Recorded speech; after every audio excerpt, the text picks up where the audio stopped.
சீரியல்களின் full எபிசோடுகளை Sun டிவியில் ஒளிபரப்பான உடனே எக்ஸ்க்ளூசிவாக சன் நெக்ஸ்டில் மட்டும் ஃப்ரீயா பாருங்கள்.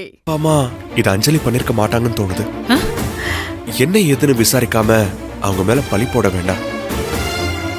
என்ன மாப்பிள்ள இது? இன்னும் அவளுக்கு சப்போர்ட் பண்ணி பேசிக்கிட்டு இருக்கீங்க. கையும் களவுமா அவளை பிடிச்சிருக்கோம். இதுக்கு மேல என்ன விசாரணை வேண்டி கிடக்கு?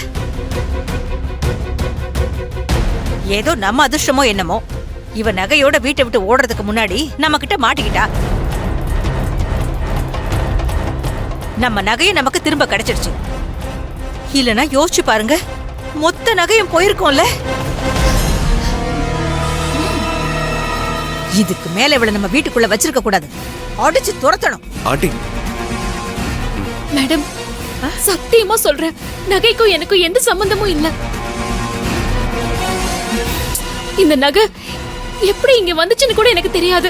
ஏண்டி, இங்க தங்கி இருக்கிறவ நீ.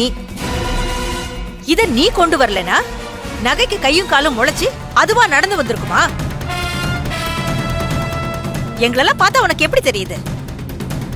இங்க பாரு, நல்ல கையும் களவுமா மாட்டிக்கிட்ட. இதுக்கு மேல ஒரு வார்த்தை பேசாத. அப்படி பேசினா எனக்கு கெட்ட கோவம் வந்துரும். அதுக்கப்புறம் நான் என்ன செய்வேன்னு எனக்கே தெரியாது.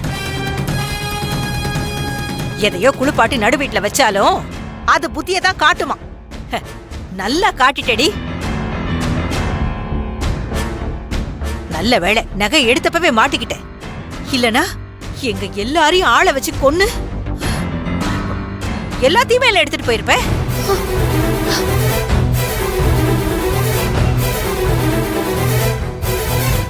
ஆண்டி, நகை இங்க இருக்கிறதுனால மட்டும் அஞ்சலி தான் அதை எடுத்து இங்க வச்சிருப்பாங்கன்னு சொல்ல முடியாது. அதனால நம்ம அவசரப்பட வேணாம். எனக்கு என்னமோ இன்னமும் அஞ்சலி இதை எடுத்திருக்க மாட்டாங்கன்னு தான் தோணுது.